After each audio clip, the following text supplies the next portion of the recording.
Hello friends, तो कैसे हैं आप लोग। आज फिर बात करते हैं आधारभूत लेखांकन शब्द की। इससे पहले मैं 2 वीडियो बना चुका हूं इन्हीं टर्म्स की, तो आप मेरे चैनल पर जाइए और पिछली 2 वीडियो का अध्ययन कर सकते हैं, ताकि आपको इनसे संबंधित जो अन्य मद हैं उनका विस्तार हेतु यानी कि समझ में आ जाए, आपको पता लग जाए कि इनका अर्थ क्या है। तो फिर बात करते हैं व्यापारिक प्राप्यताएं की।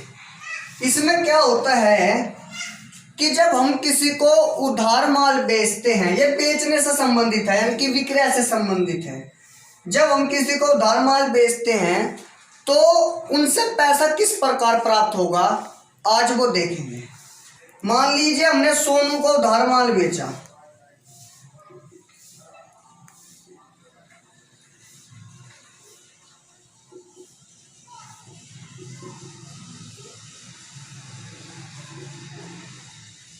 सोनू को उधार माल बेचने पर एक तो सोनू हमारा डेटर्स हो गया यानी कि देनदार।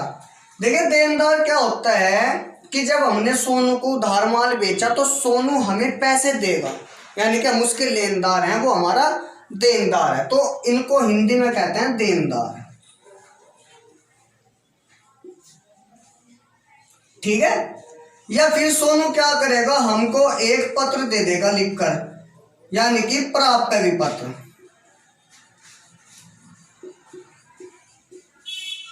जब हमने सोनू को उधार माल बेचा तो सोनू हमारा देनदार हो गया, चाहे तो वो हमें पैसे अपने आप से देगा या फिर वो हमको एक पत्र लिख कर देगा जिसको हम प्राप्य विपत्र कहेंगे, यानी कि बिल्स रिसीवेबल।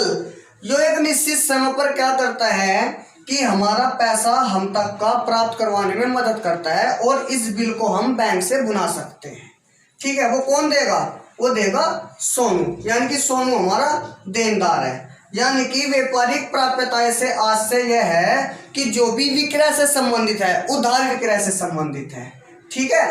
अब आ जाते हैं व्यापारिक देयता पर। व्यापारिक देयताएं क्या होते हैं कि ये क्रय से संबंधित होते हैं, ये तो होते हैं विक्रय से संबंधित।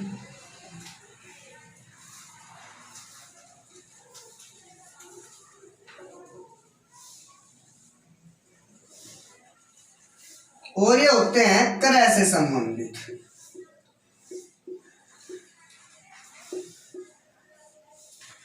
विक्रय से संबंधित अभी भी बताया, जैसे सोनू को उधार माल बेचा तो सोनू हमारा देनदार है यानी कि डेटर्स है, और डेटर से ही पता लगता है कि चाहे तो वो नगद देगा हमको पैसे या फिर वो हमें एक बिल देगा कि जाओ भैया मैं आपको एक चेक देता हूँ। वो बिल चेक भी हो सकता है या एक लिखा हुआ उसका आज्ञा पत्र भी हो सकता है कि मेरे द्वारा मेरे खाते से जो है ये चेक जमा कर कर आप भुगतान प्राप्त कर सकते हैं अपना सोनू से, ठीक है।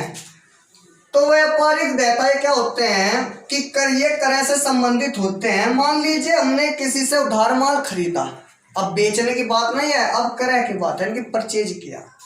जब हमने किसी से उधार माल परचेज किया तो हमको यह हमारी लायबिलिटी है, हमारा दायित्व है कि जब हमने किसी से माल खरीदा तो उसका पैसा भी तो देना पड़ेगा ना, पेमेंट भी तो करना पड़ेगा। तो पेमेंट से क्या होगा, वो हमारा लेनदार हो जाएगा जो हमसे पैसे लेगा, यानी कि इंग्लिश में बोले तो क्रेडिटर्स, यानी कि वे हमारे लेनदार हैं जिनसे भी हम उधार माल खरीदते हैं, और माल खरीदने के संबंध में जो भी हम उनको पेमेंट करेंगे वो हमारे लेनदार होंगे। जिस तरीके से देनदार से यानी कि सोनू से बीआर बना, इसी तरह लेनदार से हमारा बीपी बन जाएगा। बीपी का मतलब होता है बिल्स रिसीवेबल, बिल्स पेबल। जब ये बिल्स रिसीवेबल है तो ये बिल्स पेबल होगा।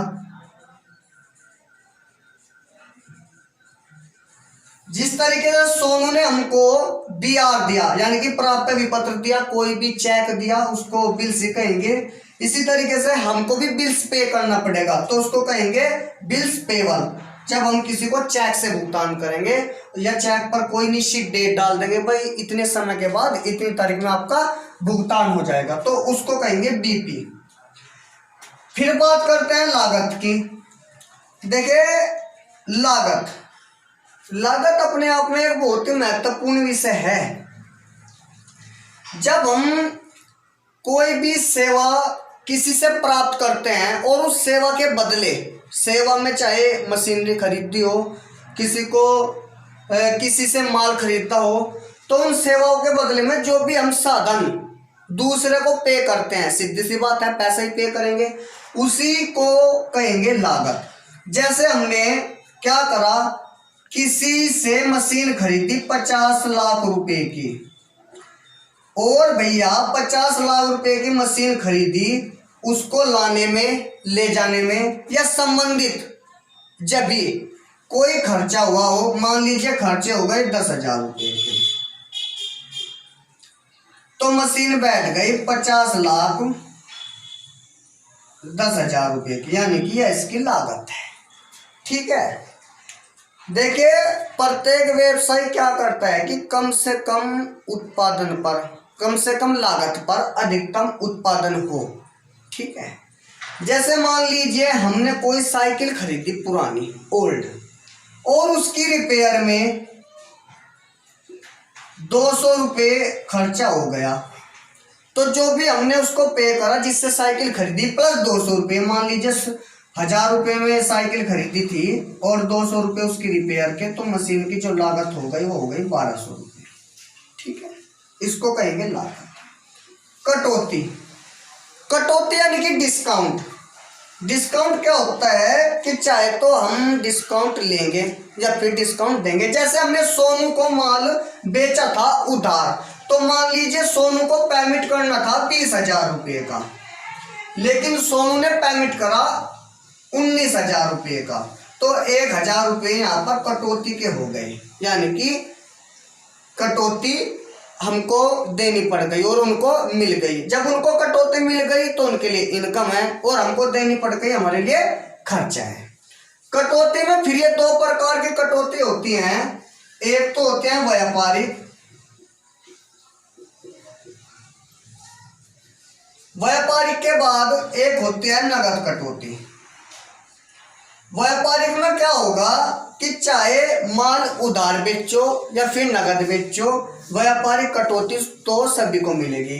नगद कटौती उसी को मिलेगी जो हमको, जैसे हमने माल खरीदा या माल बेचा, जब कैश टू कैश पेमेंट होएगा, चाहे तो हम कैश रिसीव करेंगे या फिर कैश का पेवल करेंगे, उस संबंध में जब हमें कुछ पैसा कम देना पड़ेगा तो उसको कहेंगे नगद कटौती। यो ज्यादातर क्या करता है नगद कटौती कि यो रिसिप्ट यानी कि पैसा जमा करने के लिए बहुत ही महत्वपूर्ण भूमिका निभाता है। कैश डिस्काउंट और ट्रेड डिस्काउंट तो चाहे सेल्स हमारी परचेज मतलब सेल्स हमारी कैश पर हो या क्रेडिट पर हो, ये तो हमको देनी पड़ेगी, लेकिन नगद छूट उसी को देंगे जो हमें कैश में पेमेंट करेगा। जैसे हमने सोनू को उधार माल बेचा था, तो यहाँ पर हम इसको खाली व्यापारिक कटौती देंगे, नगद नहीं देंगे, क्योंकि सोनू ने उधार खरीदा है हमसे, हमने उधार बेचा है ना। अब बात करते हैं आगम की। आगम को इंग्लिश में रिवेन्यू कहते हैं। रिवेन्यू मैंने होता है एक तरीके की आय। देखिए मान लीजिए हमने माल बेचा, माल बेचने पर जो भी लाभ हुआ उसको कहेंगे रिवेन्यू, सीधी सी बात है। रिवेन्यू में चाहे फिर वो हमारा कमीशन मिले, ये भी तो एक प्रकार का आगम है। यानी आगम मैंने होता है पैसे का आना, यानी कि कहाँ से पैसा आया, कहाँ पर प्राप्तियां हुई। ठीक है, आगम में चाहे डिस्काउंट मिले या फिर कुछ भी हमें प्राप्ति हो, जैसे कमीशन मिले, डिस्काउंट मिले, जो है लाभांश मिले, या डेप्रिसिएशन की जगह फिर एप्रिसिएशन हो। यानी कि एप्रिसिएशन का मतलब होता है किसी भी संपत्ति का मूल्य बढ़ जाना। ठीक है, इसको कहेंगे आगम, विक्रय से संबंधित जो भी हमें प्राप्तियां हुई। फिर आती है बात विनियोग की। आगम के बाद अब बात करते हैं विनियोग की। देखिए विनियोग क्या होता है कि यह हमारी एक तो संपत्ति है और इसको इंग्लिश में कहते हैं इन्वेस्टमेंट। देखो नाम से ही पता चल रहा, इन्वेस्ट यानी कि विनियोग। जब हम लाभ के उद्देश्य से कहीं पर पैसा खर्च करते हैं, ठीक है, मान लो हमने कहीं बहुत ही मोटी रकम किसी कंपनी को दे दी, यानी कि सीधी सी बात है कहीं पर हमने इन्वेस्ट कर दिया पैसा, तो जो हमने पैसा किसी चीज पर लगाया, किसी भी मतलब व्यापार में लगाया, किसी को दे दिया या फिर किसी कंपनी को दे दिया, किसी कंपनी के अंश खरीद लिए या डिवेंचर परचेज कर लिए, तो जो भी पैसा हमने इन्वेस्ट करा और उससे हमें कुछ पैसे से अलावा उसी से संबंधित कुछ भी आय हो रही है, तो उसको तो कहेंगे उस विनियोग पर आय, ठीक। वो आगम भी हो सकती है, आगम में भी आ सकती है। तो जब हम पैसा किसी कंपनी को या किसी व्यापार के ऊपर जो है उस पर लगा देंगे तो उसको कहेंगे विनियोग करना, यानी कि हमने अपने पैसों को इन्वेस्ट कर दिया, तो ये हमारी संपत्ति होती है। इंग्लिश में इसको विनियोग को इन्वेस्टमेंट कहते हैं। फिर बात करते हैं खर्चों की। खर्चे जैसे कि किसी को सैलरी दे दी, वेजेस दे दी, डिस्काउंट, बैड डेब्ट्स। खर्चे तो बहुत सारे हैं। सैलरी यानी कि हमारे व्यापार में कोई संचालन है और उसके अधिकारी हैं, तो जो भी हम उसको वेतन के रूप में देंगे, उसकी जो उसने हमें अपनी सेवा प्रदान कराई है, उस सेवा प्रदान करने के बदले हमको कुछ पे करना पड़ा उसका, तो उसे कहेंगे सैलरी। सैलरी के बाद अब बात करते हैं वेजेस की। मान लीजिए हमारा व्यापार कपड़े का है, तो कपड़ा बनाने में मशीनरी के साथ साथ कुछ मजदूर भी लगे होंगे। उन मजदूरों को जो भी हमने उनकी मजदूरी के रूप में प्रतिफल दिया, उसी प्रतिफल को कहेंगे वेजेस, यानी कि मजदूरी। यह उत्पादन से संबंधित है। फिर आते हैं डिस्काउंट की। डिस्काउंट पे हमारा एक खर्चा ही होएगा। कैसे? मान लीजिए सोनू से 20,000 रुपये आने थे, क्योंकि सोनू को माल बेच रखा था। अब माल उनको सेल्स करा रखा था, तो उन्होंने दिया हमको 19,000 रुपये, तो 1,000 रुपये की हमको डिस्काउंट देना पड़ गया हमको, यानी कि ये भी हमारा एक खर्चा होगा। बात करते हैं हम जब बैड डेब्ट्स की, यानी कि डूबत ऋण की। देखिए डूबत ऋण क्या है कि मान लीजिए सोनू हमको हमारे पैसे 20,000 रुपये नहीं देता है, या उनमें से 10,000 रुपये हमको दे देता है, तो हमारे टोटल पे कितना था, टोटल रिसिप्ट कितना था, 20,000 रुपये।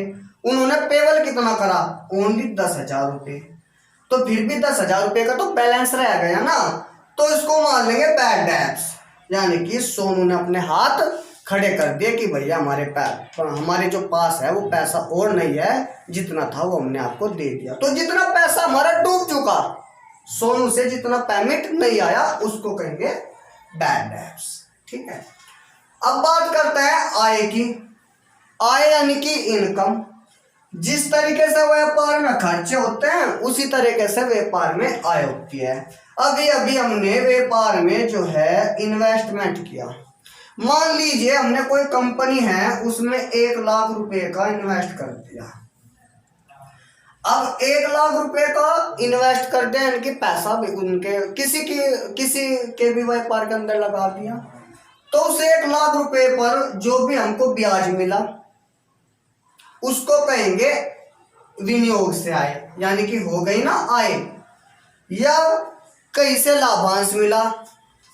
अब सोनू को जैसे 19,000 रुपये सोनू ने हमको दे थे और 1,000 रुपये कम दिए, तो 1,000 रुपये उनके नाम की क्या है, आय। लेकिन हमारे नाम का क्या है, खर्चा, क्योंकि हमको 1,000 रुपये कम मिले, उन्हें 1,000 रुपये कम देने पड़े, उनकी आय है, ठीक है।